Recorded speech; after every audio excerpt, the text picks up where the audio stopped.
wear that hunting? It's got my name on the back. Richard.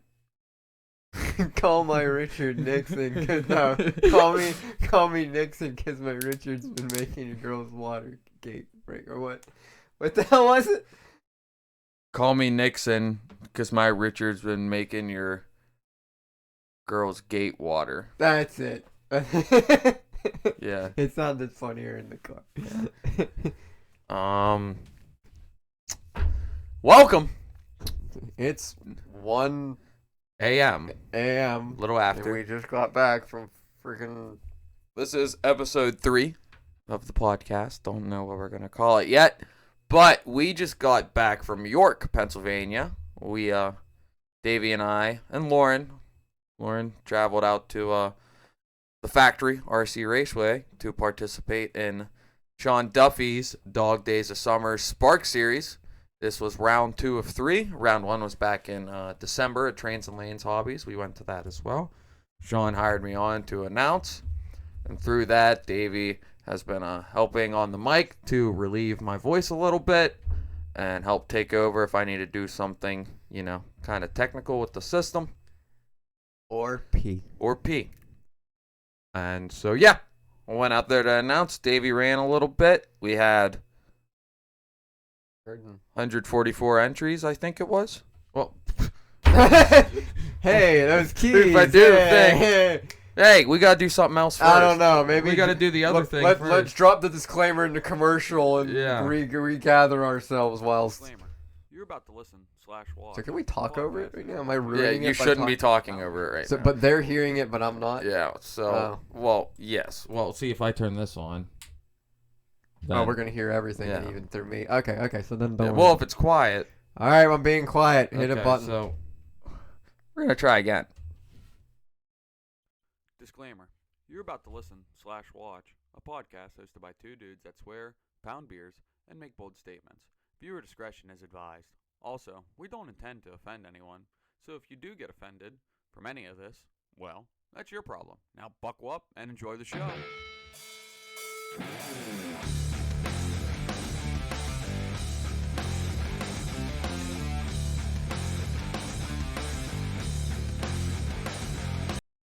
Fade in. Oh, see that. See, but could they hear it coming through those speakers through the mics? No, because I have the noise gates. All right. I did the thing Brad told me. He said, put a filter in, noise gate, do this, that, and the other, and then it worked. So what's going to happen is when I'm going to edit that in, because I kept clicking buttons thinking. Yeah. Because I think if I remember correct, I clicked the button to mute the mic like that. Desktop audio is now muted somehow. I don't know why. Oh, and now it's playing. Here we go. So anyhow, we just got back from Sean Duffy's race. Yeah, it was 144. It was at the factory RC Raceway in York, Pennsylvania. Our first time ever there. 144 entries. We started racing. Scheduled was 10. It was probably about 10:05 when we started, just slightly after 10. We had 144 entries. First round, we had 23 heats of qualifiers. Second round, we had 21 heats of qualifiers. They was able to Here's condense where you a were couple. trying to show people at the same time. Oh, yeah, that's the thing. And then in the mains, he had some add-on classes where it was $10. Like, the idea is kind of sweet. It was $10, and you only ran the main. But the classes that people entered were 40 plus 2.0 buggy, under 18 2.0 buggy, and 13.5 short course. And there were some other ones like mini B or mini 2. People signed up for them, but not enough people signed up to run them. So unfortunately, we didn't run those. But it was kind of neat because you only paid $10 and you just run the main. So like you get 8 minutes out of it. But we had 29 mains. We were down to E mains in a couple. And from 10 a.m. we were done at approximately 8:45 p.m. So program went pretty good. We got done ahead of schedule according to the timetable Sean had drawn up. Now it was weird. Like I get it. It was kind of weird how they wanted to do pictures for every main. for top 3, but I get it. Yeah. I get it. That added a lot. That probably added a good bit to the program, but we still got out of there before 9. So like, it's whatever, you know. You're taking pictures of. I don't know. I mean, because if you think about it, you're only supposed to focus on what your main is. So if you win your main, maybe you should get your picture taken. Right. Oh, I should probably get on the interwebs. I mean, you wasn't? No, because I was on. Oh, yeah. You had That this place. with us. Yeah, okay. But anyhow, so it's like everybody's focused on, winning the A main, which of course is what you're supposed to do, but like it's also supposed to be winning your main. That's why you're sorted, Right. seeded. That's why you resort every round. Right. Da, da, da, da. So I guess in theory, you're winning and main, which would mean No, and like even get at a picture, Motorama, but like at Motorama they give you a plaque if you win. never got one. The main. Well, I did. I got 2 Well, of aren't them. you supposed? Yeah, you're supposed to get one even if you're just in the dang main, right? In the A main, you get one if you're in it, but see, that's for winning a B main and that's for winning a C main. 2 different years, you know.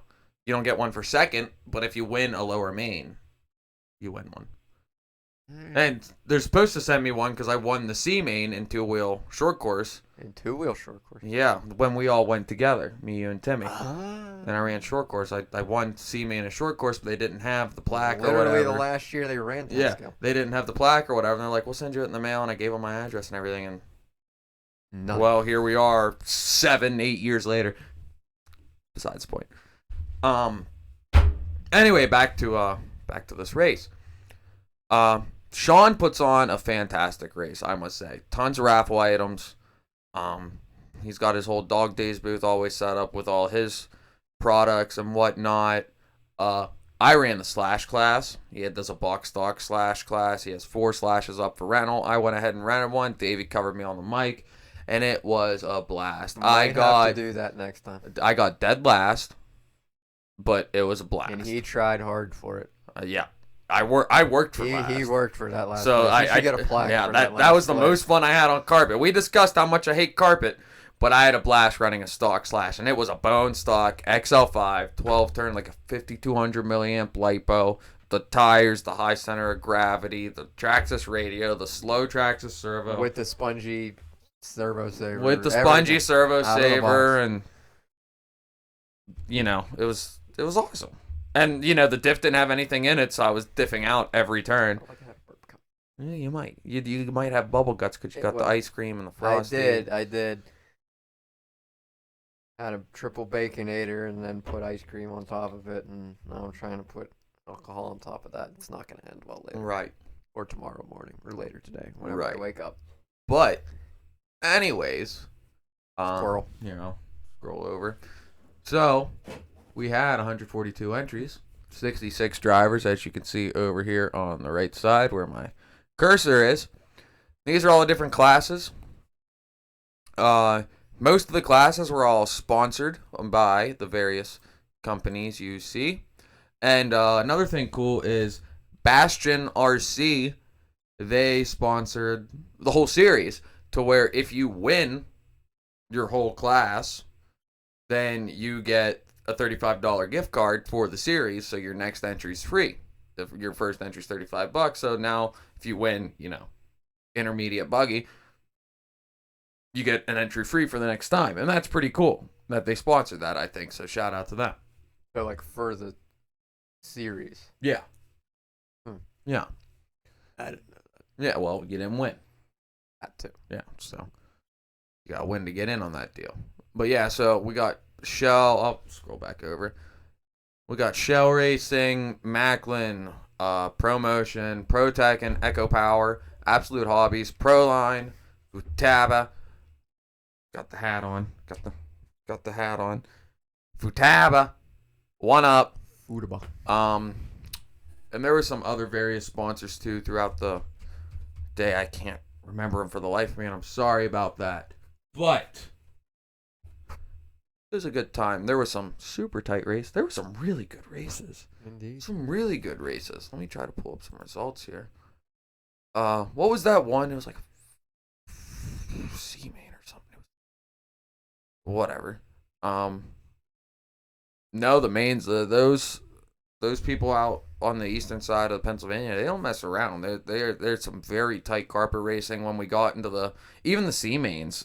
Almost every main was everyone, if not most of the field, on the same lap for all 6 or 8 minutes, whichever one it was, with lead changes all throughout. Like, let's dabble with. Come on, honey. There you go. Oh, well, that wasn't near as zigzaggy as I thought it would be. Well, one of them was real zigzag. Top line dead straight the whole Yeah, time. right. All lines that dead one's straight the whole. decently zigzag. No, there was a couple that was like this one. Like a heartbeat or Yeah, something. like, two-wheel drive short course is pretty exciting, especially towards the end here between Sean and Mason. They put on a nice show. Then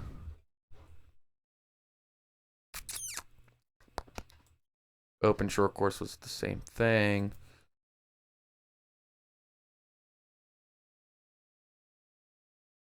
This is when you start talking. Fill the wall. while I do this. All the people want to see is my choke, and that's it. Oh, okay. Well, where's that one? Two-wheel drive intermediate B-main. Here we Yeah, go. there it is. that's Oh, look at that pretty green good. line. Yeah. Look, Davey, right here. Yeah. Ooh, yeah. Oh, yeah. Double dip on the jackrabbit on that. Yeah. Caught the air on it. Nerd. Somehow I was only still fourth after that. You didn't do any good, son. Shut up. I'm not better, can't you tell? Mm. You're not entertained Oh, here's it. Yeah. by my failures. Two open. Buggy was a nice show. I mean, Landon and Dan ran away with it there towards the end, but the beginning was pretty funky. And there was a nice show in the end. I mean, there was lots of close battles the whole way around, like going around the track. They were touching wheels every turn, fighting for position. I mean, it was an excellent. I can't do that. It was an excellent race day. Lots of close racing. So, I don't know if they what'd you that think? one. What'd you think of the factory? Like the track itself, the facility. I mean, there were stairs. No, Again, but there was an elevator. But at least There this was an time elevator. there was an elevator. You had the option there of was an a elevator. big freight elevator, which was really nice. Which, what? Oh, okay. Which for, day 2 of having douche boxes was really handy. So, because those suckers are heavy. So the ongoing conversation of douchebag and douchebox that we said we were going to have, interjected every once in a while. Doucheboxes We're doing are that now? really heavy. Well, I mean, we'll try not to go on the full rant at this point, but yeah, doucheboxes are very heavy for almost no reason. We'll get into that later on. We can. We'll get into the whole thing later on. Right now, I just want to focus on the That's race fine. and get that all But out. I mean, I don't know. I want to get into it. We didn't pit in the normal pits, No, Sean was nice enough to let Lauren and Davey set up right behind the booth. So that was which super kind of you helpful. think about all that empty space there. Why aren't there just tables there anyhow? I think he wanted it open for staging, maybe, and kind of keep the crew separate, like, because everyone that was back there was helping with the race program, whether they were track crew or, Okay. so I think he was Okay. trying to keep that to where his people were in the same spot Okay. and, I can understand everyone that. else was in the other spot. I can understand. And then that was where the podiums were too, so just making sure that's clear and then staging and whatnot. Yeah. So that made sense, and it was super nice how they had the shelves right there at the end of the stand, and the stand had an entry and an exit. You got up the ramp to enter the stand, and then you went down the steps to exit the stand, so there's not the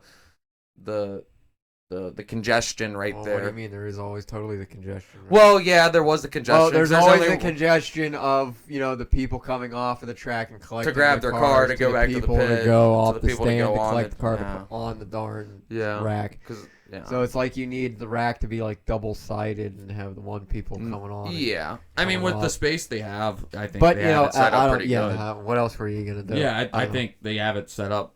But it is perfect a what they small have. place. It is pretty tight, but The track, that is. yeah, that is pretty the track. But you know, the layout was Very flowy. layout was good. So if you have a good layout, it turns out okay. And at least the layout that was there today There was was a good layout. There was a sweet, the uphill, the step up. You came across the loop, and then how they had the plywood, it was like, I'm mirroring my hand, so I don't, it was like this one, and then this one was... had that weird mirrored thing, or are we the No, right we're way not around? mirrored. We're the right way, but now looking at it, we're mirrored because I'm on the right side, but looking at it, I'm on the left side. So like, it's not mirrored. So it's weird. But if the camera is looking at us like the right way, we're supposed to. Yeah, because if Okay. like if I turn the laptop around and put it Because behind the us, then it first looks right. episode we were Mirrored. weird looking. Yeah. Okay. Anyway, carry on. Anyway, the step up, like it was angled this one, and then this one still went up, and then it was flat on the top, and then it went to a step down. But how the jumps were just angled, you just kind of full throttled it up, and you just planted turning every time somehow. Like watching all the cars, everyone was doing it just perfect. Well, not every time, but like 99% of the time.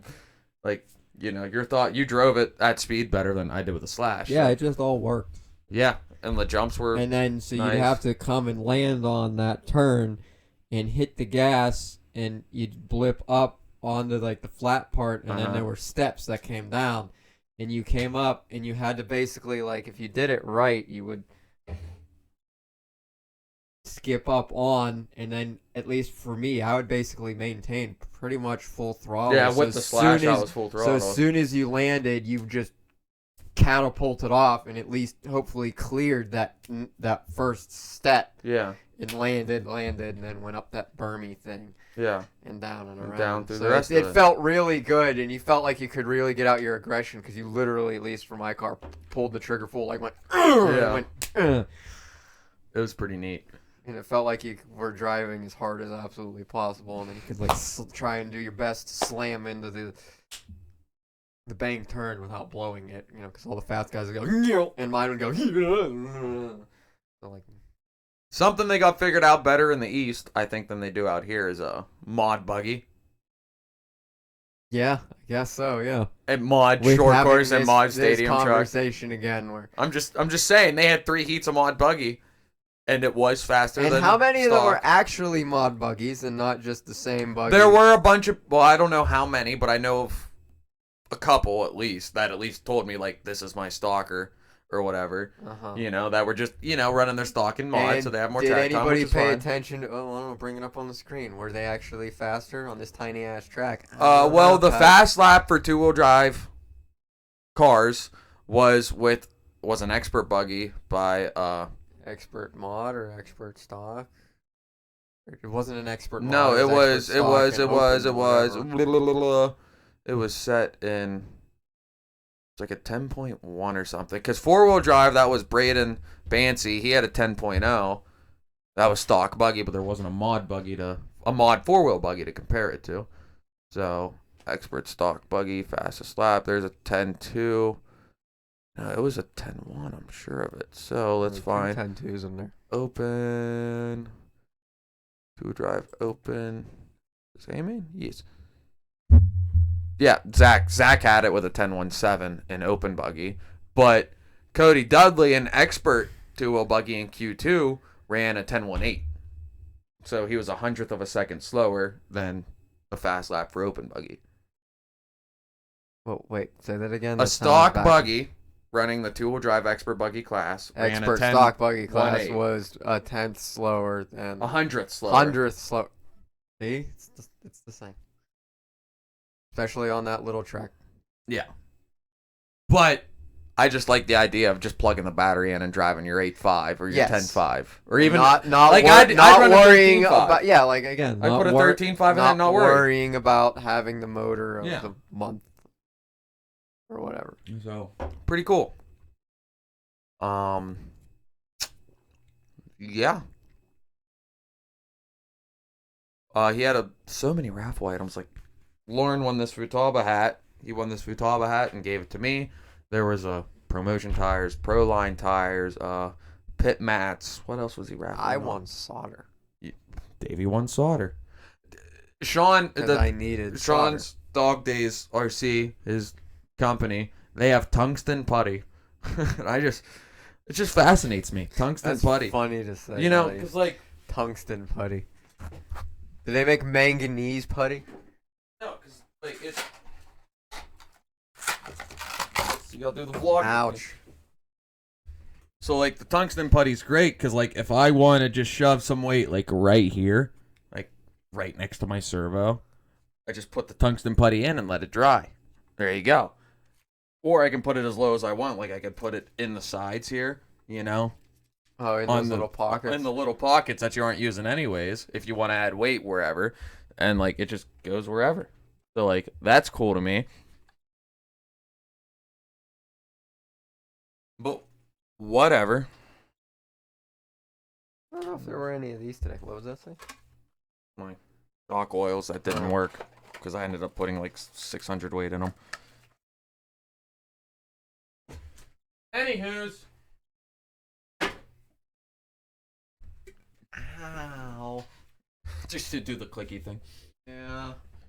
Bone my tooth.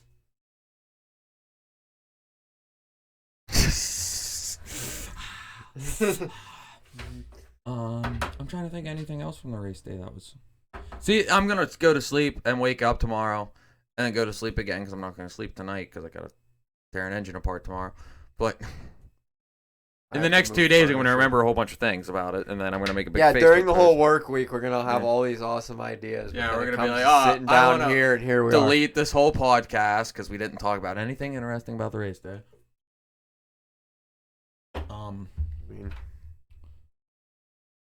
I don't want to try to beat the dead horse. Well, it's not. The horse isn't dead. Just nothing's coming to me right now. Extra. Do you have anything else to add about the race day? No. Okay. I mean, the layout was good. The track flowed. It was gray carpet, or whatever you call it. It was more like blue. Office carpet or Yeah, well, it something. was office carpeting. It was kind of like this. Carpet. Traction looked great. Yeah, I mean, everything felt fun. Everyone was awesome. All the racers were awesome about setting their cars on the shelf and heading right out to Marshall. I mean, some races, like in between races, it was only like 30 seconds. Like, I mean, they were on it, and that is super helpful. Like, it is so hard to race When you direct. have 20-something heats of whatever. Yeah, with like, you can be the greatest race director known to man, or whatever, and if your racers don't set their cars down right there at the end of the driver's stand and go right out to Marshall, then you look like a schmuck, you know? Or you could be a schmuck, but just have, you know, such trained racers that are used to setting their cars down, which this is the case I fall in. I'm a schmuck. So, and the racers are just really good at doing the thing they do. And then when you have your pit table literally right behind the driver's stand instead of the little shelf next to the driver's stand, you kind of find yourself walking back to your table behind the driver's stand anyhow. And then I pimped Lauren on it because I was like, Lauren, he's like, I'm putting it in the pit. I said, well, if you do that, then some other guy pimped on the other side of the building is going to end up. He's like, he walked to his pit table. Yeah. You know, you give an inch, they take a mile. That's know, it. so that's the thing. You gotta be a little bit of a peckerhead to beat it into him.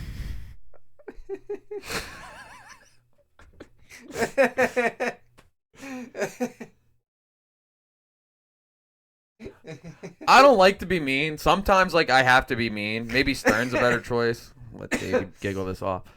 Sometimes I have to be mean. Funnier than it should have been. That's right. But, like, I gotta, like, as a race director, like, you gotta, like, be stern. Like, you gotta stick to your guns. If you make a rule, you gotta stick to it. It's like training a puppy. You don't want to be mean to the puppy, but hey, don't pee it's on the like, carpet. hey, Otherwise, you're gonna get. You say, make sure you come up the stand this way and exit that way, and someone comes up the stand the wrong way. It's like, you know, you gotta think, hey, make sure you come up the stand that way. And if they do it again, you gotta be like, hey, man, I'm trying to be cool. Come up the stand the other way, you know? Or I would, like, there in the first round, well, in practice at least, to get the point across when we were doing controlled practice, I was, you know, because I had the wireless mic, So I'd walk down to the end of the stand, say, all right, this round of practice is over, set your cars down on the shelf, and I'd stand there like a linebacker in between, like, how to get back to the pits and the track, and then anyone that tried to turn to go to the pits, I'd just be like, turn around, set your car down on the shelf. And go that way. And then, like, you know, did that, and everyone was like, oh, sorry. And then when it came time for the first Which is something qualifier, I never got to experience because I only made it on the track for like 30 seconds at a time because my motor You felt kept like braking. it wanted to decide to move every time. Still don't know why. But I think I made it out for like the last practice heat. yeah, and it stayed together. And it finally stayed together Yeah, and it stayed and you were together. good For from that. there. Yeah, so the day started out terrible, got better, then ended terrible. So yeah. Yeah, all in all, I think it was a very good day. Yeah. I mean, the program went very well, honestly. We ended like an hour If you ahead want to of see schedule. any of it, Toby was there filming. Oh, it yeah, all. yeah, Toby. So- Toby Hansen, 46RC. Check him out on Facebook. He was filming it all. There was an issue with live time, which I guess it won't really matter now. Am I on? There was an issue with the whole interwebs. Well, or yeah, it something wasn't he live said at time. It that was thing. the interwebs. Let me log in here. We we blew our load there for a minute, and we recorded for like another hour, and we like kept talking. Apparently, I went to log into my live RC to check As you if saw. Toby's videos were up, And fat fingered something. and I fat fingered something. We stopped hit a recording, and we weren't button. recording for the past hour. So we're gonna try to pick back up where we left off, and then continue. So Toby was there with 46RC recording. The videos are not on live RC. We checked. They aren't yet. I don't know if they will be or if they're going to be up on his Facebook. So check out 46RC yeah. on Facebook for that. And if ever you want to see any of those videos, go bother him about Go it. bother him about it. And it was a great day of racing. Race 1 was awesome back in December. Race 2 was awesome. Race 3 is going to be March 1st at Richfield That's RC what you said. You're in right. Pennsylvania. You did. Yep. Which is So going to be the first time for both of us at both this place, times, right? yep. And I said something like, Richfield's usually Friday thing, so Yeah, this is for sure but going to it's be on gonna be a You said Saturday, yeah. yes. And then I wanted to throw a big shout out to Sean Duffy and Jamie and Jason and all the people on the Dog Days RC crew for putting together such a fun program, because race 1 was fun, race 2 was fun, tons of raffles they give away, always a good program, always close competition, good awards. I mean, just a fun program, a fun day, and it works out really nice. And race 3 is going to work out really nice. I want to personally shout out Davey for helping on the mic and killing it, and I want to shout out Lauren for helping out with some For doing computer clerk stuff, work. doing For clerk doing work, secretary work. and helping out volunteer marshaling. Big shout out to all. Of a rerun. What's a rerun? We're on our 4th rerun. It's brand new. Yeah, and then we started talking about douche boxes, and I started talking about the people who also had douche boxes there. Right? I want to save the whole douche box conversation. Like the whole douche box. The whole conversation? thing. I want to do a whole thing with the camera and do a whole. Okay, well that can be about the douche box, but like not about like where I was talking. Do you want to rinse about, and repeat? Not the 'Cause whole then thing. Not the whole thing. You just fell asleep to me rinsing and repeating, so now I'm gonna fall asleep to you rinsing and repeating. Yeah, but you rinse and repeated literally 3 times right now. I want to talk about Motorama. Okay, fine. You want to talk about Motorama, or do you want to Yeah. rinse and repeat? Well, I thought the whole thing was like this was gonna be the second time with douche box stuff. I found people with other douche boxes. Okay. The whole thing we did just do that Okay. nobody saw. We don't have to Do your thing, consolidate. We won't do that thing, but do the other thing. When will then be Anyhow, now? when will then be now? Soon. But anyway, this was day 2 of the ongoing conversation that we said we would have: douche boxes, douche bags, and transporting and storage of all your crap and stuff. So there was actually like probably over a dozen people there with some kind of box system, and there was probably at least like another 3 or 4 people there with specifically the Milwaukee system that were there. And I managed to talk to one of them there a little bit about how they have all their stuff set up, and it's kind of similar to how I find myself starting to set my stuff up. How they have what they have in their pit of despair, and they had a drawer box like I have, and then they had another little suitcase part full of similar stuff that I have. So it was actually funny that it was very similar, and I think the guy he was pitting would say it's like, yeah, he had a box system too, but he says, you know what, for this year when I start going to inside the stuff, I'm changed my system to like all this stuff, and he just had like a backpack, like another backpack I think, and like a roll on like suitcase for like an airplane. So it's like the whole thing we went through and didn't record was that like the systems, all these different systems and ways to do things have their advantages and disadvantages, and having a box system like this is probably best for like Motorama or like going to LCRC or something where you have your whole pit tables and stuff set up. So well, they didn't hear it because you didn't hit the record button, and the fact that the first experience we had was adrenaline with it, and it was kind of like a meh experience because in adrenaline it's kind of tight and you have all these bulky boxes and stuff, so like it worked, but it wasn't really hard to be negative about it if you wanted to be. And this second time was, other than the steps getting up into the place and thankfully the elevator afterwards to avoid the second flight of stairs, when it comes to actually using the system, was actually a little bit better because we were on our own little pit table behind the driver's stand and stuff, so we had more of a wide open space, so I could have all my stuff however I wanted it. So using it today was actually a lot better than using it adrenaline, because we had elbow room basically, and basically if you have elbow room like at Motorama or going to like an outdoor race, this system will be better. Yes, you are.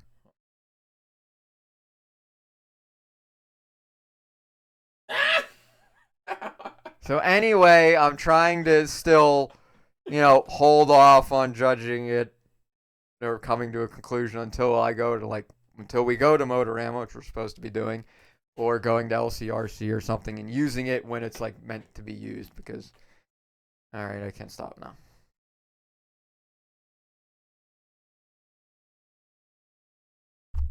And you weren't recording. Is my light on? I had mine off on purpose, so I didn't. Yeah, I didn't touch mine. So yeah, you're fine. So Motorama. We are supposed to be going to Motorama. In 2 weeks. We will be in the same boat. An hour earlier.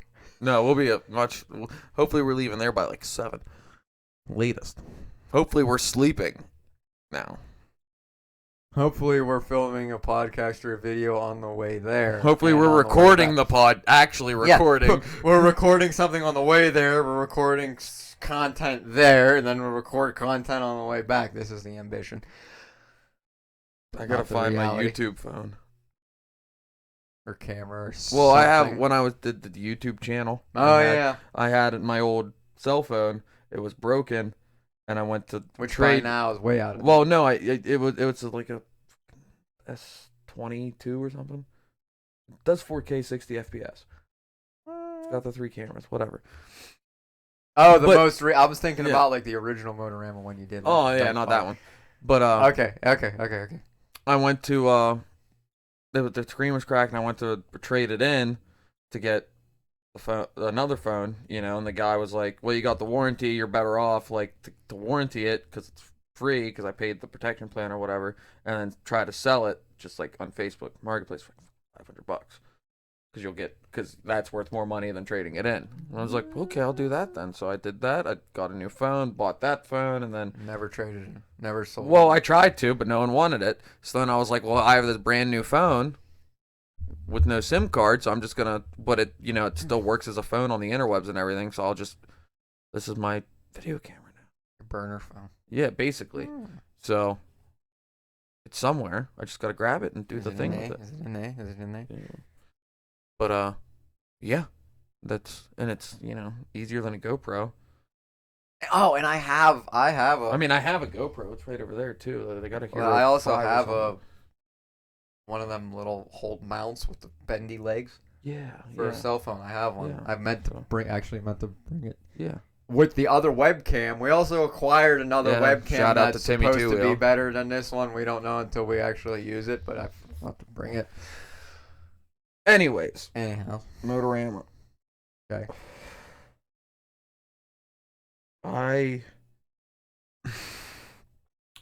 In 2023, I went out, I ran buggy, truggy, and short course. I did the trifecta.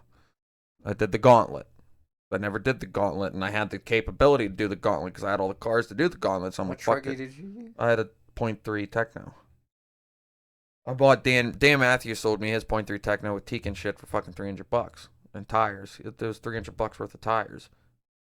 I was like, fucking deal. So I just wanted a truggy because I ran Tony's truggy Right. at Motorama, and then it was like 4 months later. I'm like, I need a truggy, and Dan like posted his for sale. I'm like, buy. And where is it now? Kansas, I think. Anyhow. But so I bought the truggy. Well, I ran truggy, buggy, and short course, and like I just wanted to do the trifecta, and that's when I got 6th place in short course. So then, those plaques. 13. Yeah, There it is. Yeah. So then, the next year when I just ran buggy and short course, I'm like, I plan on winning the fucker. Well, like, you know, I didn't go there expecting. I plan on bumping and winning Yeah. my B main. I didn't today, go but there- That didn't happen. I didn't go there expecting to win, but like I went there like I'm gonna try to win. Not I'm gonna try to make the B main. I'm gonna try to win the motherfucker. You know, change my mindset a little bit. Shoot a little higher in the Shoot stars. for the stars so you land in the clouds. Yeah. Kind of thing. Well, I landed in the fucking dirt. Ah, You know, like, I mean, I it made was B a main. clear day that day. There were no clouds to be caught in. I made B main in short course, which whatever. I think I was BQ or Of course. B2 or whatever. Like I was fit for the bump. Like I was running good, and then like, you know, we started and I had a great start, but they false started it because like I was the only one that had a great start because everyone else wrecked behind me. So I was like lame, but like I get it. So then we restarted, and then I don't know what I did. Up the butt 9 times. I didn't even get it up the butt. I like just drove myself straight into the pipe off the grid. Like no one touched me. All my doing. I don't know how I did it, but I was like, right? and then no one else wrecked. So there I am, 0 to 0 in the first 5 seconds. I'm like, fuck. You know? And then I don't even know how far I made it up, but I didn't bump is my point, and I was really disappointed. And it was my own fault. Like I'm not blaming anyone or anything. I'm not saying I'm not going to sit here and say they shouldn't have restarted because you know the whole field wrecked behind me, so I get it. It just didn't play out in my favor, and that's racing. It happens. So now I have to do redemption for that whole mess. Of course. So I'm very focused. This is the most I ever raced in my life, the most I ever raced ace scale over the winter. So like I've never known more about my cars, about setups, about tires. I mean, I still have a million more things to learn. I'm still very ignorant with everything. But your statement is so true that this is the most. This is the most I've ever known. It's not a lot, but it's still This is the most experience and knowledge I've ever put together. You know, so I'm hoping I can put 2 and 2 together and like bump. Maybe crack the top 5 in short course. Maybe crack the top 5. I don't know. Maybe. I in theory, like I think I have if my program is working for me, if my car's hooking up in e-buggy, there really isn't a reason if I'm running good, I shouldn't make the B main. You know? Like realistically, with how I've been running at LCRC and Adrenaline, I've been making the B main at LCRC and Adrenaline, and it's the same fucking people at the end of the day. So, like, if my program's good, if I'm running good and my car's running good and the two are talking to each other, it's only my fault, you know? I'm not saying I expect to make the B main because I know there's a lot of fast guys, and I'm not saying I'm better than anyone, but I'm trying to hold myself to a higher standard in plans of I will do the work that needs to be to put myself up there. You know what I mean? It's not like I'm trying to say I'm big and fast or anything like that. I do. So, like, my standard, at least the last time I was there, I ran buggy and truggy. Yeah, you want to make like the C main. Intermediate. No, I made the main in truck, So I got to run all 3. I made the main. When was that? The last time we went. You made the main and truck? Yeah. When it was me, you, and Ogre? Yeah. Yeah, I made the main and truck. I got to run all 3, but I choked in the B main. I don't think I was BQ. I think I was B2. And I choked and finished I think they only bumped 2. I think I finished. So you didn't make the main and truck? Not in buggy. Oh, okay. So I made the main and truck, but I. Oh yeah, I remember. I was yeah. B. I don't think I was BQ. I think I was B2 or whatever or something. And I think they only bumped 2, but I choked and didn't bump an e-buggy, which I should have effing did. So at least I just want to make the show. Yeah.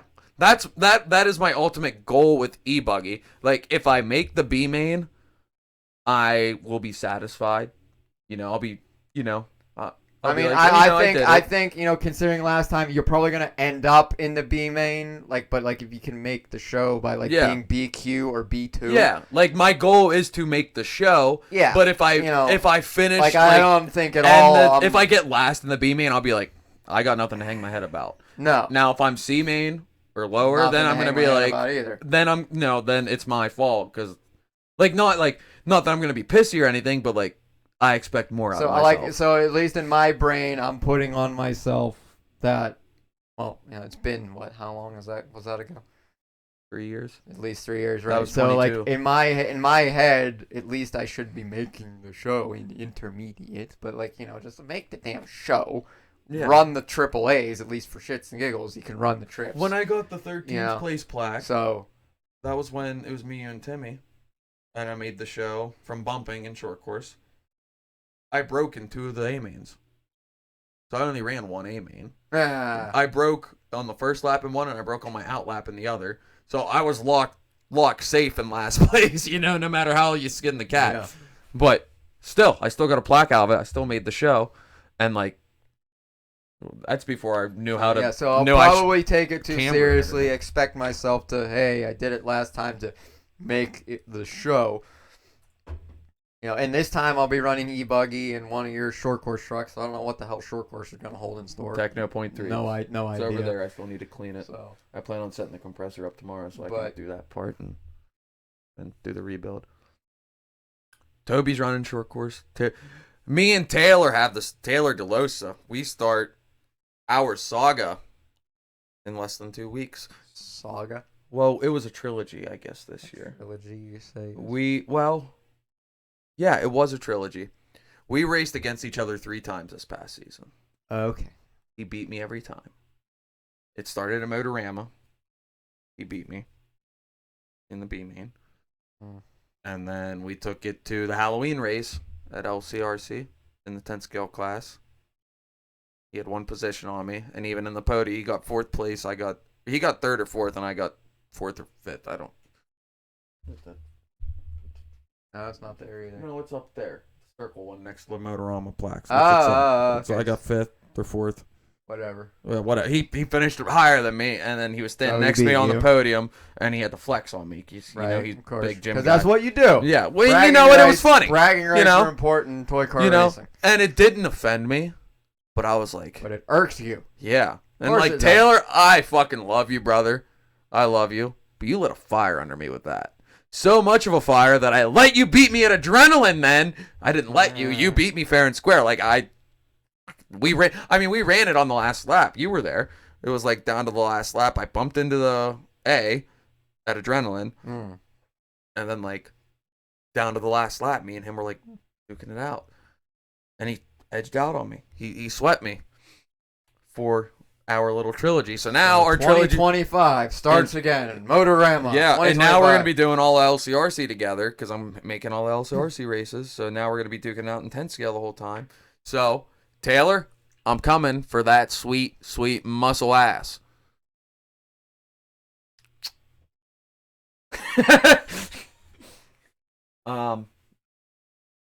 Yeah. And it's going to be with a super light, so that's going to be exciting. And Taylor's running a super light, too. So, this whole time I'm trash talking and I'm trying to beat him, I'm going to be trying my damnedest to help him with the car. Because his is... And should I ask Lonzo for the Traxxas? Maybe. But he has that sitting at his house. He just built it too. We're Oh. both going on maiden voyages with brand new cars. But he never had a super light, so he's What was the one he had at Adrenaline then? a TLR, the 3.0. Oh, really? That's what that was. I didn't look. Yeah. But he saw how fast my super light was, and he's Well, like, I yeah. need that. But, yeah. Okay, you do that. Motorama. Dude, I can't wait. It's the Daytona of NASCAR. It's the Daytona of RC to me for our area. Because I No. feel like, What does the Daytona part mean? like it's the beginning of like Oh, A-scale. I never kind of. knew that it was the start of things. Even though it's Don't not they do 'cause it twice? Motorama. Daytona. Well, yeah, but they have the Daytona. The Daytona 500 is the season opener for NASCAR, like the actual point series opener for NASCAR. I didn't know that. And then they come back to Daytona in the summertime to do a night race. Okay, cool.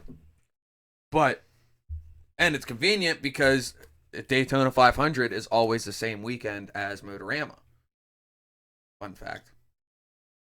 And it always floats around the Super Bowl too. Well, Super Bowl is always the week before Motorama. Oh. Because the Clash of the Coliseum was this weekend for NASCAR. So then Super Bowl's next weekend. And then Daytona 500 weekend after, which is Motorama weekend. So NASCAR had a race before the race opener race. Yeah, it's their like preseason race. Oh. It's kind of sweet. They like put like temporary concrete in the LA Coliseum, the football stadium. Like the Rose Bowl? No, it's called the LA Coliseum. Is that where they play the Rose Bowl? It's where the Rams, or not the Rams, the Raiders play. Well, no, it's where the Chargers used to play until they got until they built SoFi. Yeah, sure. Anyway, they race the NASCARs in there. That's not where they play the Rose Bowl. I don't know football. I know NASCAR. Somebody in the comments. Yeah, is it let the LA us know where the Coliseum they damn play Rose Bowl's played Rose at. Bowl? I mean, I didn't go to college, so I don't follow college sports ball, but I Point thought that's where they being, played it at Rose Bowl. Motorama gets me excited because it's like we get the ace scales out, which like we had the ace scales out a couple times in the winter, but like we get the ace you scales did. out, and like it's like let's do the damn thing, and then next thing you know, it's April and we're at WOCRC or 412 or LCRC. or all the Or places. you'll probably find yourself at Adrenaline again still. Oh, I want to make Adrenaline for one of their outdoor races, definitely. At least one. Just to do it, I want to try to make as many tracks as I can, and it's a tight schedule because I'll be LCRC one weekend and WOCRC another. So I have 2 chances a month basically to go somewhere else, assuming I don't have anything to do on my own free time on the weekends. Yeah, with because managing a property and fucking and fucking. yeah. Do that after the race. Do that after the race. That's when you pop the They champagne. ruin your legs. That's what they do, Rocky. You ain't gonna be as good as a marshal. You're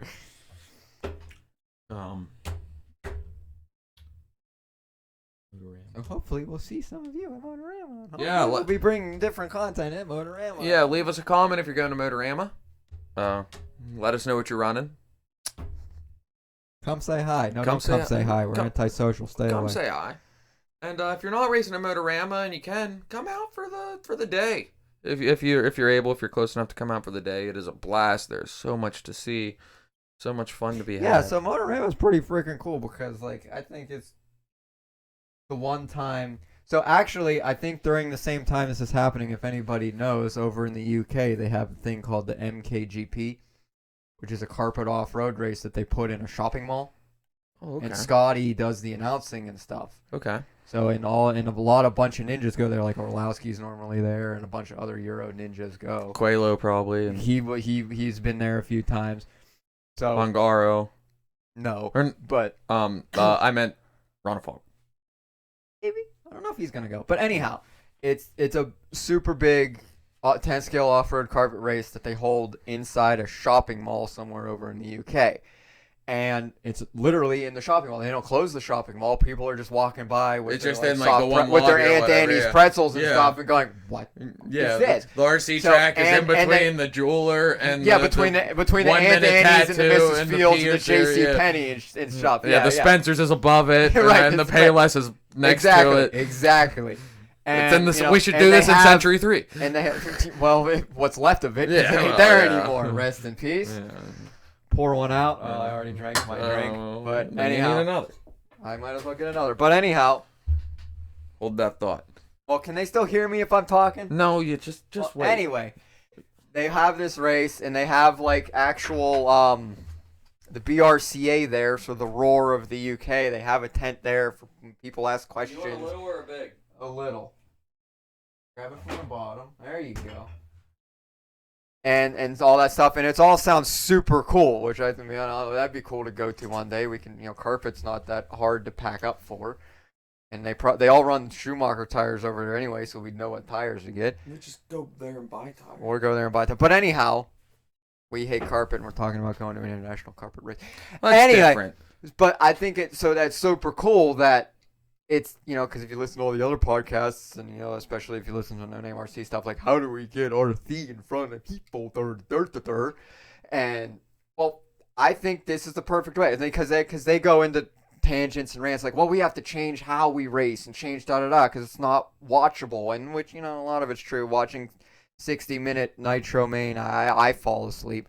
If something's not happening, and if you don't know what is going on, you're not going to know what's going on if you turn on a 60-minute like Nitro Main or something. So, which are all understandable things, but at the same time, 2 seconds of a tangent. That's how we all learned how to do it. So that's how we know how to race is in such a fashion. So, which can be a topic for discussion on another thing. But anyway, so I think it's super cool because people are walking through this mall going, what is this? This is the coolest thing I've ever seen. And, they happen to have their federation there to talk to people and all this jazz and stuff. But I think Motorama is exactly a similar basically, thing yeah. because If you're a gearhead, you love Motorama. as cheesy as it sounds, for us being average Joes, like as cheesy as it sounds, you in a way get to be a spectacle because you're doing something. No, that people, you're one of the showcases. yeah, you in get this to, big ass arena. and people are walking around and going, "What is this?" Like maybe there's a little kid and his dad, and heard that is something that like to come and see us do this every year or something. Like we want to talk about how to get it in front of people, and they talk about we should do races at here and there, and how they talk on the other podcasts. It's like, well, that's exactly what Motorama is. And that's exactly what the MKGP is. Nothing is cooler than the second round of qualifiers on Saturday at Motorama because you get up on that big driver stand and the sun's like hitting just right where the room's really bright 'cause it's like noon or whatever. Yeah. So the whole track is really bright and you look up and on the walkway there, it's like there's like 1,000 people watching. Right, the walkway. I mean, they're not like literally studying the race, I and mean, yeah, but the point like they're is, like, it what the gets- fuck is yeah, this? they're here and they're And it's sweet. Like yeah. Davey said, you're a spectacle. like I've been there before. Like you go to car shows or something when you're little or whatever, and you see things like this is the coolest thing ever, and like Right. there's somebody out there, some kid out there is probably thinking that same thing, and it's also kind of selfish to think like, hey, you're kind of the reason. Like, you know what I mean? You get a little chuffed in yourself about, I'm going to choke in the B main of this year or the C freaking main, wherever I'm at in front of all these people. But I'm here doing this. They think it's the coolest thing ever. Can I tangent off of this? Sure. Speaking about how like Motorama does that, and then they have the MKGP. in the mall in UK or wherever. Milton Keynes. Which is apparently where a bunch of F1 teams are, so apparently it's a super affluent part of the country. Well, Lauren, Austin, and I, we've been like cooking up this hypothetical idea. We're like, what if like at a county fair?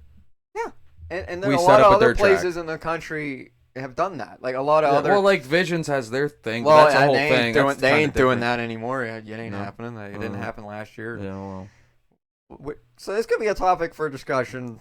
I mean, do we want to have it now or Yeah, some other well, time? no, like I was thinking, like, because we have like, I'm sure you've never been to the Fayette County Fairgrounds. I don't know how many of our listeners haven't been to the Fayette County Fair, but like, 4-H is a thing, and the 4-H building they display animals in, it has the grandstands and it's got a stage and like the size sounds like of it. Motorama. Well, no, Because that's what it is. it's not. Horse arena. Yes, but it's not. It's not that big. It's like where they show pigs, and sheep. Oh, so it's little. Yeah, but it would make a nice like small tent. Well, it'd be a large tent scale dirt track, or like throw a carpet down and like.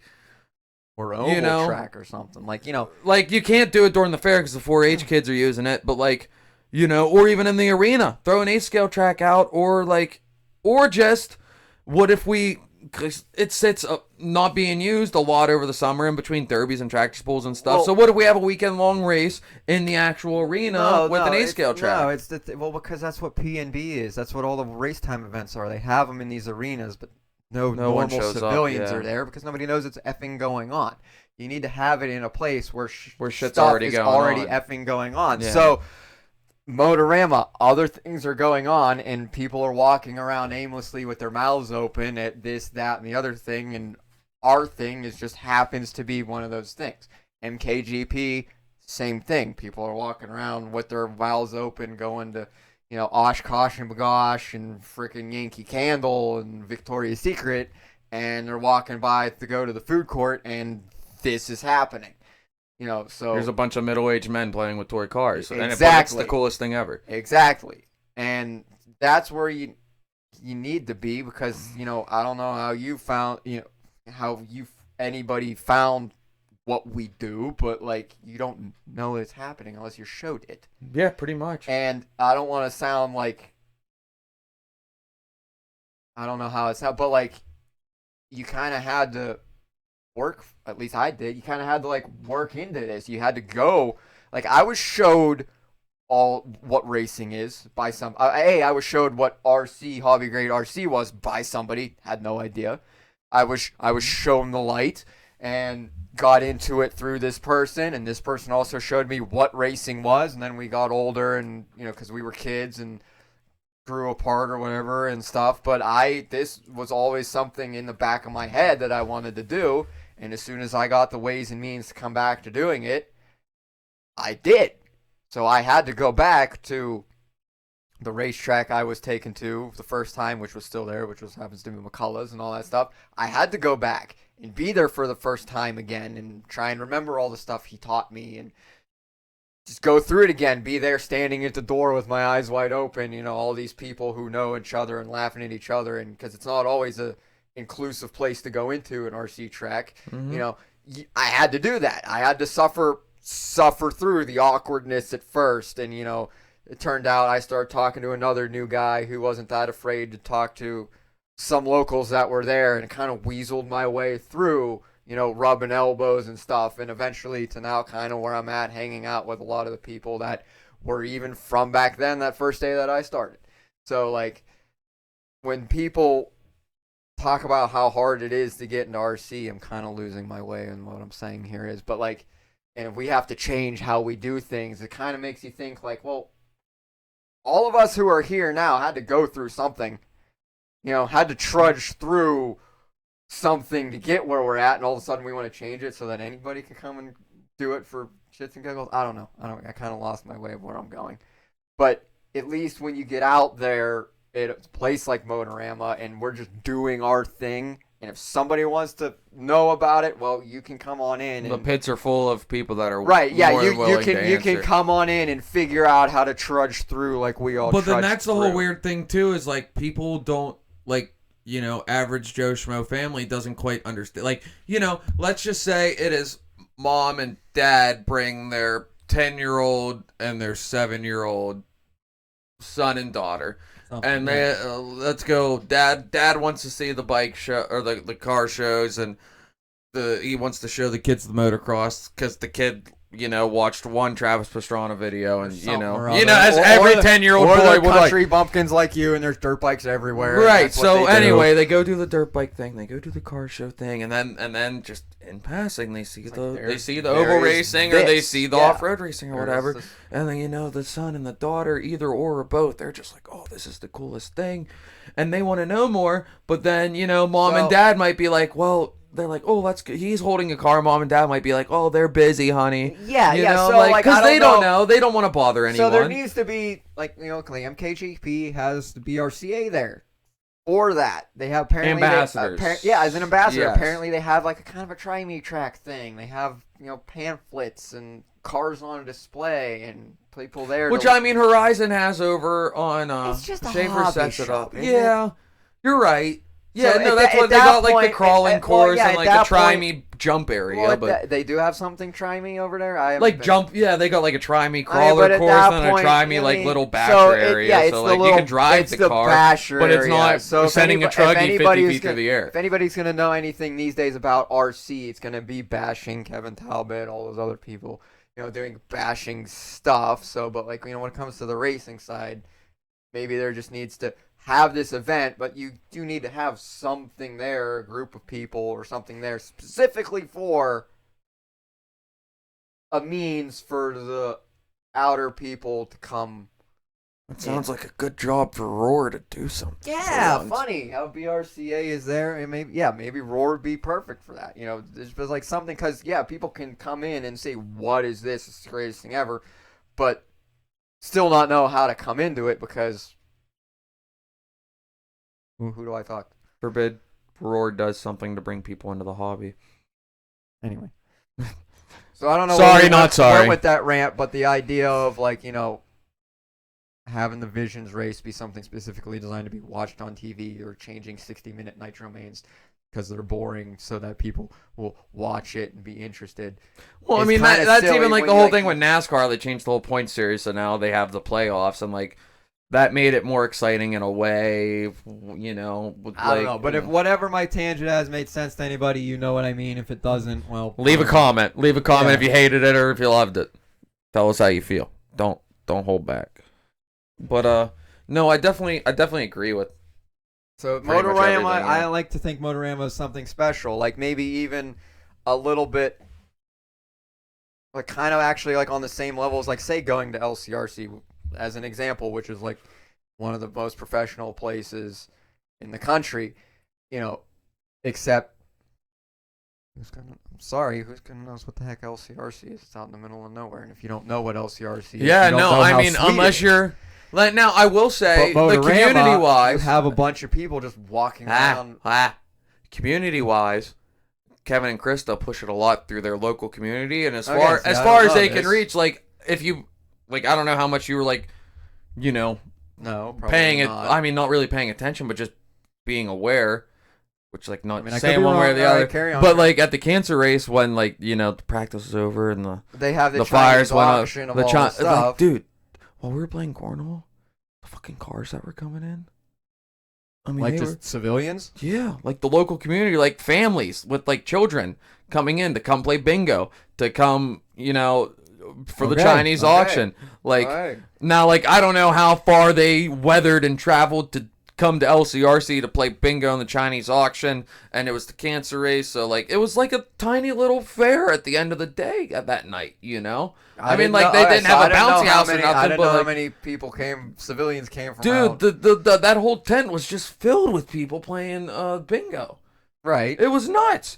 And I could And you're not saying it believe was more than just racers. It was civilians. there was, for every racer, there was 2 or 3 civilians that night. That Honestly, many? I swear.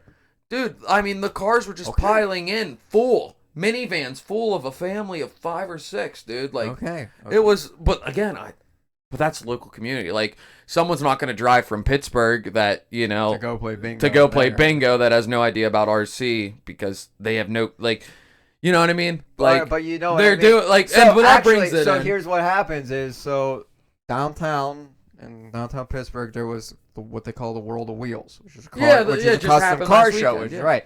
So there is a local drift track in the Pittsburgh area. They call Right. it 412 Drift or Right, something. yeah.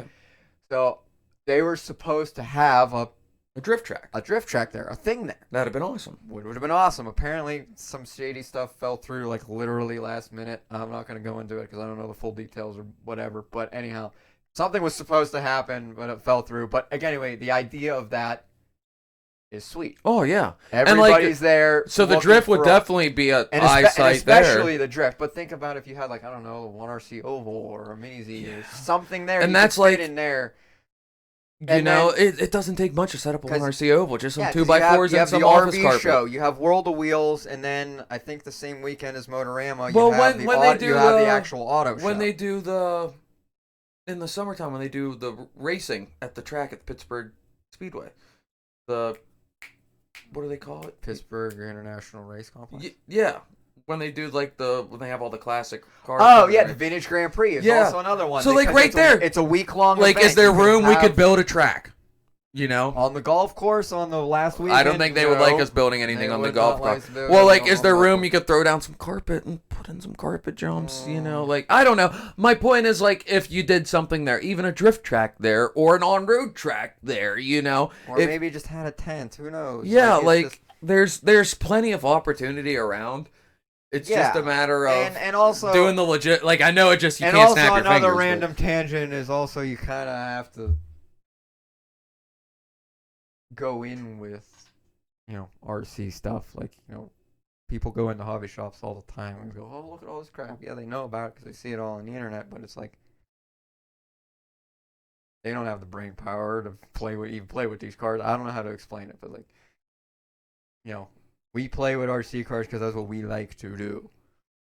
Some people, they come in, they buy an RC car, play with it as like it's like a video game or something, and think they can just play with it and put it away and neglect it and not care about it and expect it to like work. Yeah, I don't know where I'm going with this. No, you're right. People will buy a nitro car and then go fire it up in the middle of winter or whatever and go drive it through the snow, and then the engine's locked up. I don't know what I think I've used this word too much in this podcast already, but I don't want to say it's a commitment to play with even No, we weren't RC recording car. the whole time we were talking commitment. Well, I pretty sure I said that on one of the other Yeah, ones but while a few you were times. walking up the stairs, you're screaming, "It's a commitment!" Basically, I mean, I don't know.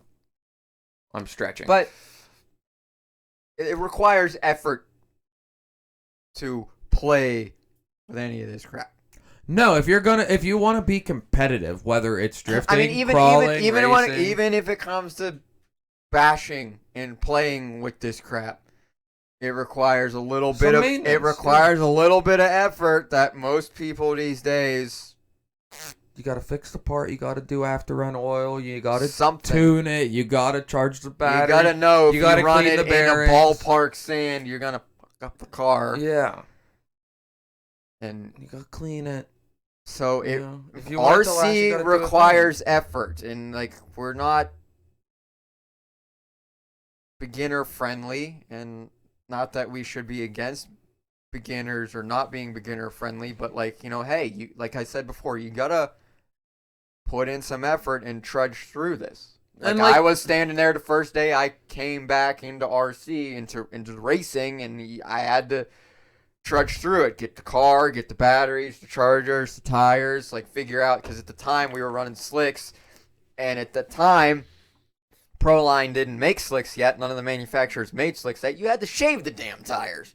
So I'm in the basement with a drill. My dad's helping me shave tires. We're all covered in rubber, and he goes, "Why the f don't they make the tires like this?" And you have to go, "I don't know." they just don't. And then like the next couple of years they end up making them, but like you had to do it, and I don't know, I'm not a very committed person to things, but I don't know why I kept going, and No, I'm the same way. I shaved. I the forced damn my mom tires to drive me to Hobby Town in because- Pittsburgh just to buy whole shots that I could grind down. because I thought this was the coolest thing ever. Right. So like I trudged through. I eventually started talking to this other guy who was basically new, came in when I did, and he wasn't afraid to talk to people as I was, and he started talking to people, and me hanging out with him got me talking to those people, and weaseled my way through to now I'm talking to those people that were over there laughing at each other, making fun and jokes at each other. Now I'm making fun of those people.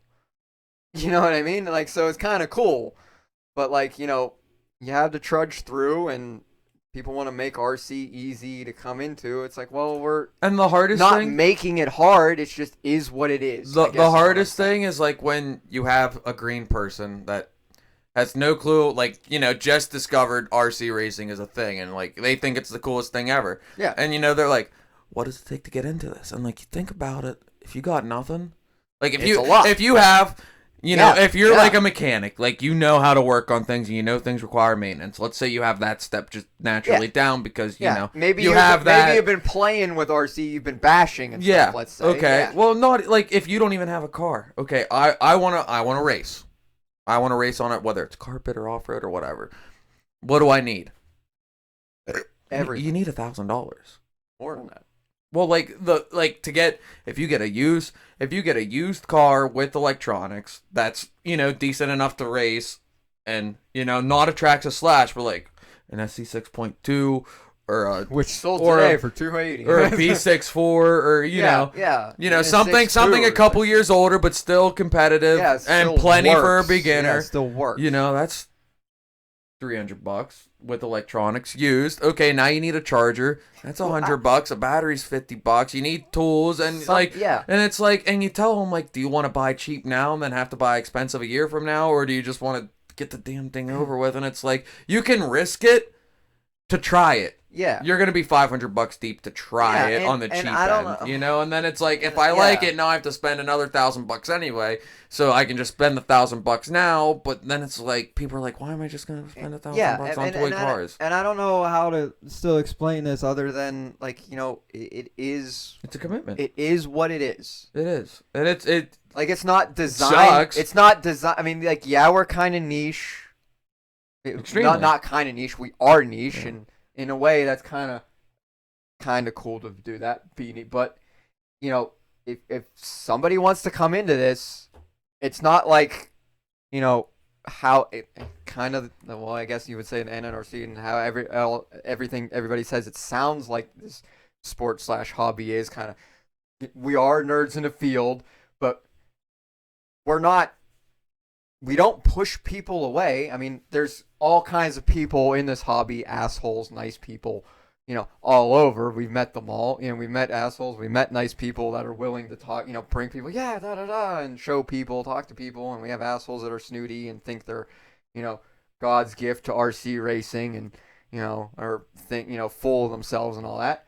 You're gonna have that with everything. Yeah, but be- like, yeah. you know, this hobby is what it is. Mm-hmm. It's expensive. And to those wanting to get in, to come in, the door is open.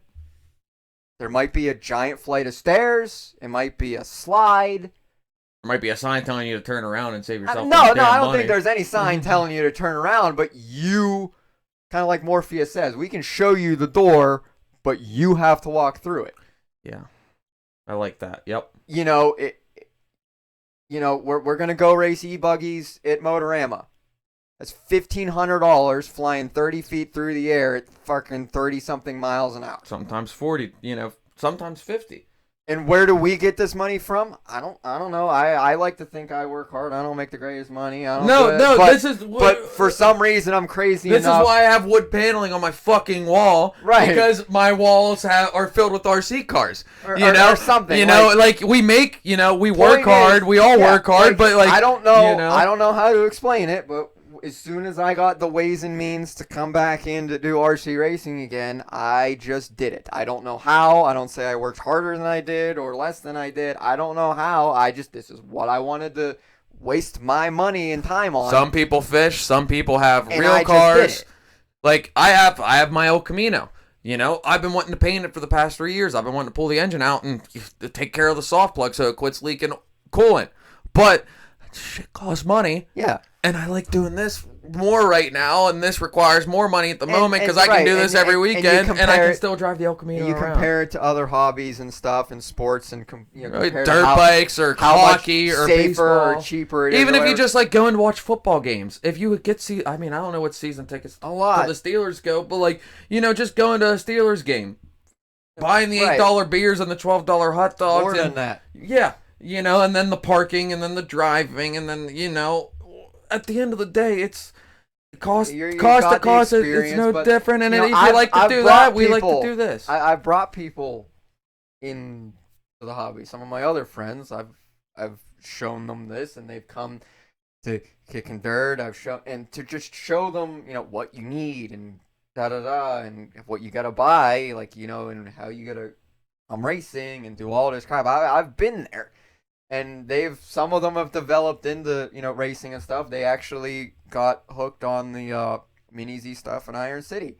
It seems to be like the perfect amount of RC being super cool and getting to do it, and some kind of cost-effective way of doing it, because And like, as far as I know, you don't have to go as stingy with maintenance as you do with like a fucking E scale, exactly, or a Nitro, especially. Well, especially if you stick with like the box stock classes Right. and the Evo, And it's the same way with like one RC and the actual too. Kyosho stuff. Yeah. So like but they started out coming to Kicking Dirt with me, coming to WOCRC with me, racing 10 scale, and like, hey, this next car you got to step up to is this or that.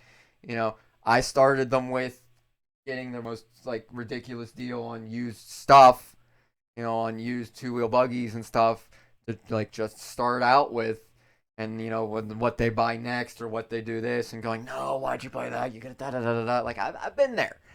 It ain't easy. Like you're showing the way, and you're trying to let them do their own thing at the same time, and like but it just is what it is. And if people want to say we're closed hobby, it's closed or whatever, I don't think that's true. I think it's just suck it up, Buttercup. It is what it is. If you want to come in and play with us, you are more than welcome to. But it just is what it is. There are people in this hobby that will show you the way. You just got to do it. You got to buy this expensive crap. You got to maintenance this expensive crap, or this and that. You got to pick if you want douche boxes or douche bags. You gotta pick da da da da da. It is what it is. Suck it up. Deal with it. Motorama, MKGP are great. I think are great advertisements for. We've been RC awake racing. for 24 hours. Plus. I'll drink to that. Cheers.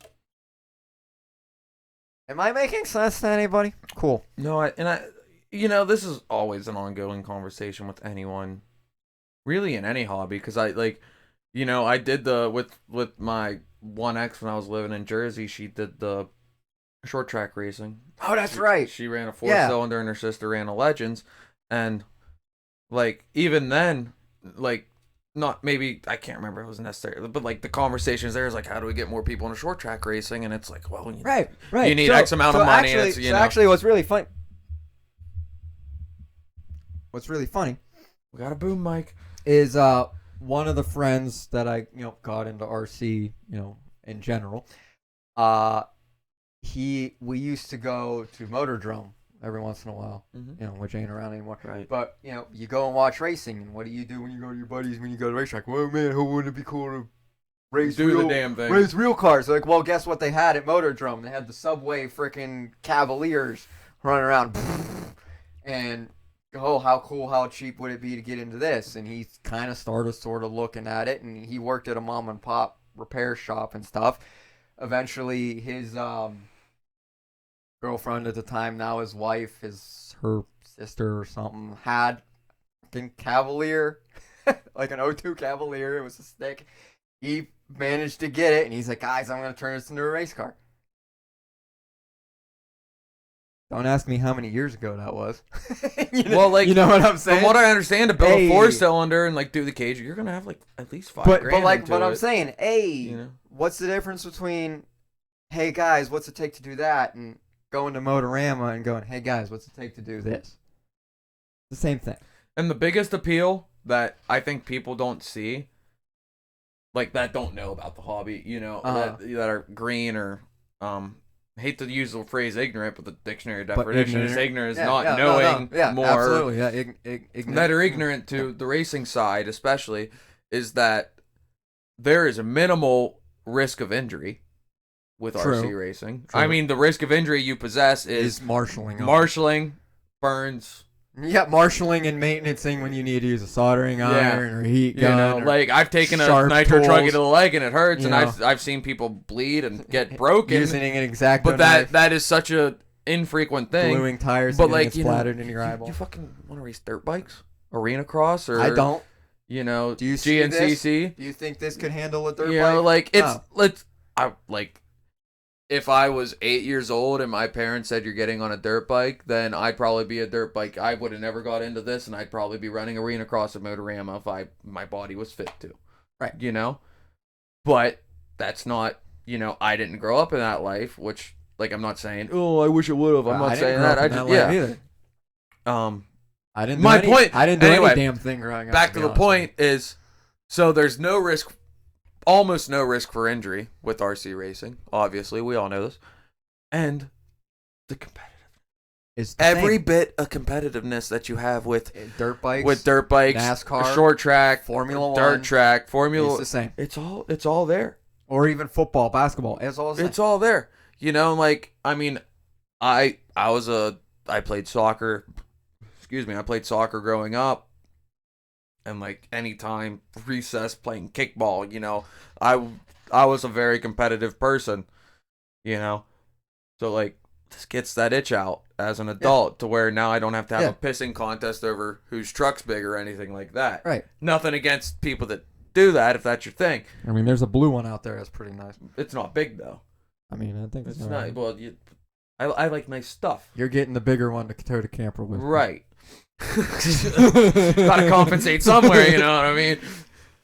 It's hard to compensate with little toy cars. But anyhow, you get, you know, especially when you go to Motorama, well, even when you don't, even when you're at a club race, you get to essentially pretend to be the race car driver everybody always kind of thinks they want to be. And that's the whole conversation we can circle back to where you get LCRC and you race at Silverstone. Right. And going to Motorama where you get to be the spectacle. Yep. So go to Motorama and you run the Chicago circuit for, like NASCAR races Chicago now because, you know, it's a spectacle. They race in the city streets of Chicago. Oh yeah, you know. So yeah, like, I do. Yeah. Bam! Like we're being. I mean, obviously it is a way smaller scale physically, but and you know, it's the same thing. People are going to get their Chicago deep dish pizza, and they're like, "What the fuck was that?" Yeah, there's a NASCAR. I mean, I'm sure it's the same. They know thing. a little more than that, but we tangented really far, but in a really good way, I think. So, like, do we want to structure the podcast like where there's like, you know, news or this or that, and then the rant section like the NRC has sometimes? Nah, I don't like structure. We'll just keep it loose. I just like having like. Hopefully, people enjoyed this rant. I think this was a good rant. Yeah, I think we ranted it out for now. And the record button is still on. So we got an hour plus 26 minutes, so we're like. We did good. We're almost an hour and a half deep in this podcast so far. We did good. I don't know. You want to go on? I mean, we could talk about the podcast. Don't anybody expect any regular kind of schedule? No formality. Right, or recognize any kind of schedule for any of this coming out. It's basically whenever I get here. We're trying to do this. We're trying to do like everything. Bi-weekly releases, like that's like the goal, but don't expect that. Don't count on us to release anything on a regular basis. Because like we enjoy doing this, you know, we like the podcast in person thing. And whenever I get out here is whenever I get my ass out here. And then the thing is, usually only when he comes is when we go racing, and then when we get back, you're like, because I'm on a kick of, hey, ride with me 3-4 hours away. And let's make a day trip out of it. So, you know, when we get back, we're like dog ass tired or whatever, like we are now. You know, we're like, let's just do the damn thing and get it over with. But until we figure out how to do the streaming side of it, where he can just be in his house. Topic for conversation. I think that would be pretty cool. What if we did? Well, I guess we couldn't do it now, but we kind of do like Wheel and Trigger, where we just do all the shows live because they're recorded and you can always listen to them later.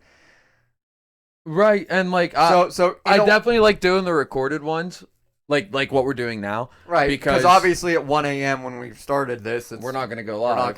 And this can be like filler material. Like this is how any industry works.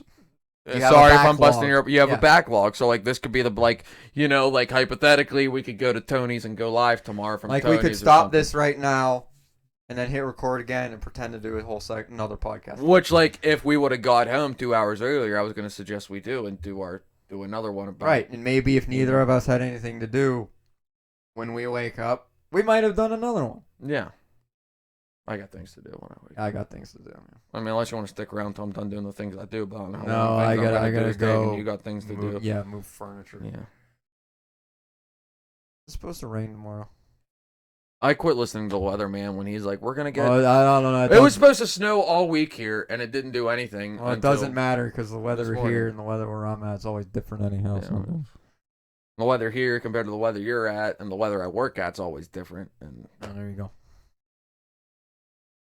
But yeah, we also plan on bringing any other kind of content at some point. So yeah, don't expect any this is formality only out of the episode content. number 3. Three. Don't expect any Yeah. formalities with the structure of the content, with the regularity of the content, with whatever the content is. I think the only thing you can expect is we talk about storage. That's right. At a minimal. We're gonna do this. This is gonna be our. Which theme. It's yeah, gonna be you know, my- I wanted to talk about this one. Oh, look at us. This We're is a getting quick fired li- up again. This is a Here we little go. quick, Another quick 30 little minutes. storage thing. This is a little sidebar. This is storage 3.0A, subsection B. I don't know. Subsection 14.6.2 or whatever. Batteries. Oh. And this goes into subsections itself. Let's say you're racing e-buggy and short course, or you're racing 2 cars, 2 different cars. How many batteries do you like to bring for each car to your regular club race? Okay. Let's talk about it amongst ourselves. And the questions I ask, please put in the comments what you like to do, because I want to hear what everyone else likes to do too.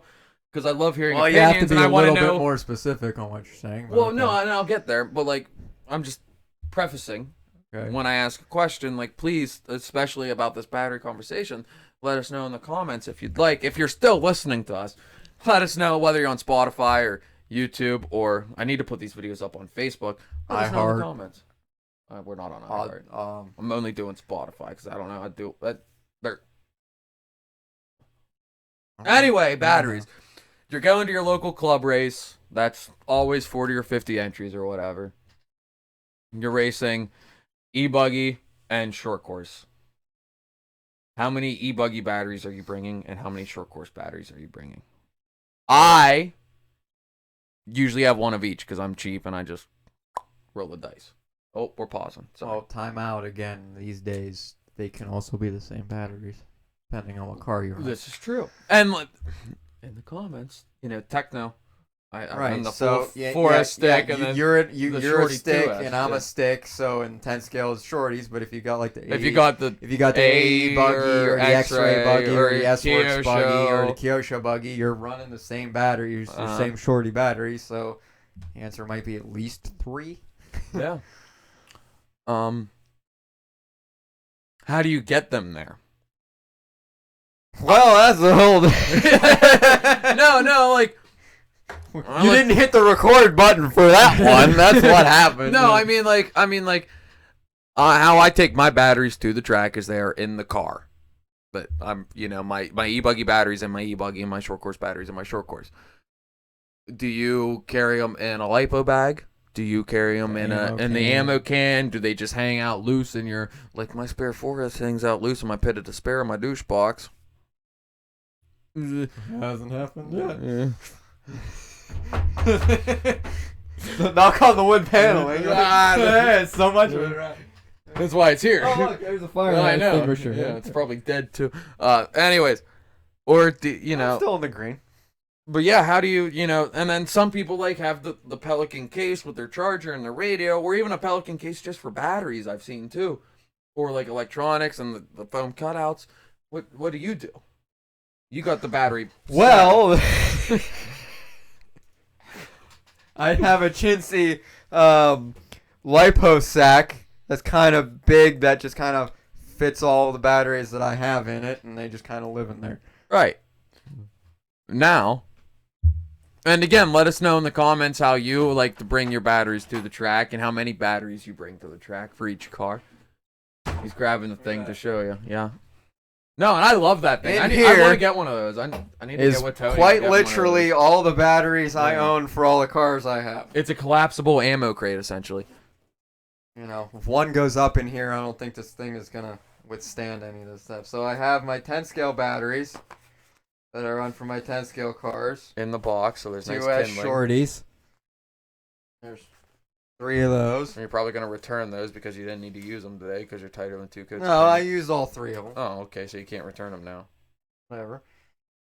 And I actually have 2 of the old ones that I used to run that are still in here and probably should be disposed Are of. they round? They're not flat. Oh, no, you're good. Oh, that one's decent. This one's a little bit of a wobbly one. No. That's the one I plugged in backwards. That's still flat. Anyhow. This is the receiver pack for the Nitro Buggy. And then I got 3 shorty bricks for the E-Buggy. So all of that lives in this one little bag. But just because they all fit in there, that's where they all live. These are just sitting on a shelf. Oh yeah, those should not be in this wood house. See, that's flat.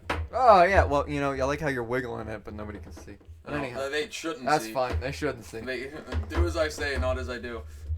Yeah, that. And then these are bricks. Yeah, literally, they're bricks now. Anyways, we won't get into that. So that was random. Okay, and then the last thing along with this battery talk, who all storage charges or what do you, race day's over, you're going home, you know, what do you put your battery at, because you're not going to take your battery back out till the next time you race, which is whenever. Do you put them in storage? Do you just discharge them? Do you just leave them wherever the hell they're at? So, well, normally after you run the battery, I just kind of leave it as it is. Right. I do the same thing. Because, you know, it's whatever, but like today there was a battery that was supposed to be my pump battery. I didn't pump. So at that point I had to take care of a fully charged battery. So I storaged it while we finished calling races and packing up and all that jazz. So yeah. You know, you storage charge the battery if it's full, because, you know, when the battery's full, it's essentially like, you know, when you really have to pee, that's what the battery's feeling. Yeah, it wants to be discharged. Yeah, it's gotta pee, and you don't want to hold it in, and if you keep holding it in, you end up hurting it. So, you gotta let it out a little bit. Release the pressure. And then I have a theory too, and I have no facts to back this up. That's good. I have no science. I have no science to thing. prove this theory. But I have this theory that if you race regularly enough, like weekly, fucking whatever you do is fine. Like if you're using that battery weekly, I mean, like if yeah, but also like, you know, the battery that was in the buggy that I didn't bump with, I'm not putting that in storage mode because I just ran 5-6 minutes with it. Right. It's at 7.8 volts or whatever. Not probably. full. It's fine wherever it's at. Yeah. I mean, Now, if you're letting those batteries sit, like my e-buggy batteries or something, like if you're letting them sit during the winter and not using them, it might not hurt to cycle them. keep the life in them, yeah. But, you know, if they're in storage mode, they can, you know, like 3.7, 3.8 per cell. They can just kind of live like that and be just fine. Yeah. For quite some time. Yeah. So, that's pretty much all it was. I want to know how everyone takes their batteries to the track. Leave in the comments, please. I want to know how everyone takes their batteries to the track. I want to know. I want to know how many batteries. Like, do you bring a spare battery? Do you bring a bump battery, or do you just, or are you like me and you just charge as many as your wallet? Do you just charge that thing at 30 amps if you got a bump or whatever? That's right, 40 up, 40 down, son. Yeah, and then what do you do when how do you like the voltage wise store your battery? Do you just run it and then whatever it's at, it's at? Do you charge it and whatever it's at if you don't use it, or do you put all of them in storage? Or yeah, I'm very curious on what everyone else does, because I know from what I understand and what I tell people, everything I do with batteries is like the worst thing ever. So like I'd like to change that, you know, for a lot of reasons. So, I mean, I think I'm safe by having all of those batteries in that wimpy I mean, it's bag. safer than me with my batteries sitting on a shelf. Yeah, I don't know. So- about that. Do as I say, not as I do. Right. Let us know in the comments what you like to do, and everyone's gonna be in the comments Or like, what you I would- can't believe his wood paneling hasn't burned down yet. Or what you would like to do, but don't do just because. Right. Yeah, because you're like me and just. Yeah, that was my storage 3.0 A subsection B. Yeah, storage is always a good subject. Yeah.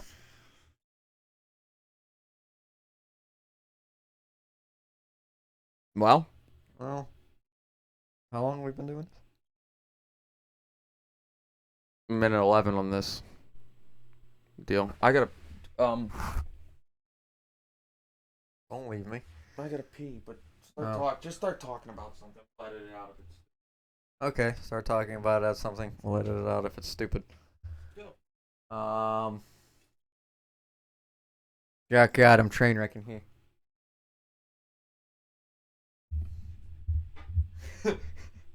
What's the joke? A priest and a rabbi walk into a bar. No.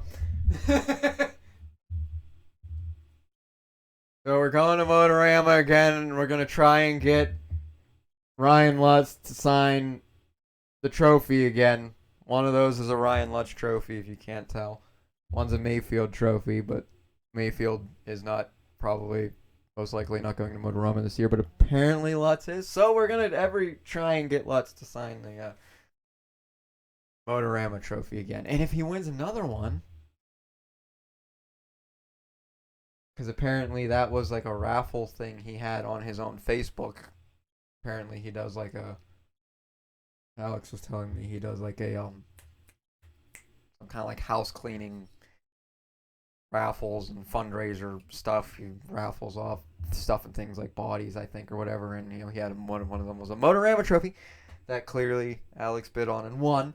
So obviously we're gonna try and get him to sign that one, and hopefully like whenever he has his house cleaning event thing, you're gonna try and win the next one.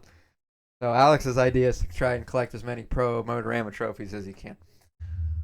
Did you tell him how it's a problem I had to move him from the living room up here? No, Oh. I mean that's not important. Oh, it is. Well, Okay. And it's not important.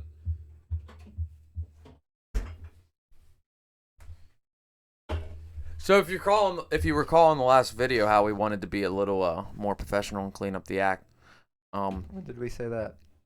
I said it in the intro to the second video. Because I was like, enjoy the smut didn't as watch I any of the had second garbage video, laying so- behind me. But those two Motorama trophies that Davey just explained the story about, they were in my living room, and as Davey said earlier, And they when really he walked brought in, the room he said, together. you know what they did? I don't know why. I don't know, but I'm like, you know what? They really belong up here because this is the RC room. Can you even see them? They kind of look like they're just shiny and blurry because of all the light. No, Oh, you can they see them. You can see them. Taylor pointed it out how you could see them in the second podcast that you. Oh yeah, there we go. No, I need to get a new video because this video is so grainy for no good reason. See, I forgot the camera. Yeah, I forgot. Timmy's gonna be yelling at us. I gave you that camera. It's supposed to be better. Okay. We're working on it. I want to do more, but I don't want to force it. True. I mean, how long we got? Probably once I edit it, it'll be right around an hour and a half. So, So sticks on with the par. rest of them, yeah. On par. I think we should make. I'm not opposed to quitting while we're ahead. Yeah, and like I gotta be up and kind of early-ish, earlier than Whatever. I'd like to be up, considering what time it is now. And I'd love to go on for another hour. I talking probably about could, anything. too. Yeah, And I we definitely probably could. will after we stop recording. but- Yeah. But so I'm gonna try to get this out soon, Right. and then we'll try to get some Motorama ones So to go. every 20 minutes deciding how we're gonna end you can edit podcast. out that part too. But anyway. Yeah. So, we're going to call it a night because it's late and my dog's begging us to go to sleep. So, Die. What you doing? remember to keep between the pipes, keep it on all fours, keep it off its lid. And what's the thing we say, Davey?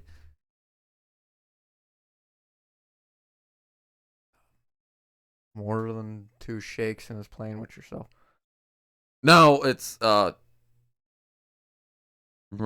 you even forgot? Like what? I don't know. I forgot the thing we're supposed So how to do I say. know what I said wasn't right? Come on. And remember that Oh my slow is God. fast. Good night. Good night. Good night. Jesus Christ.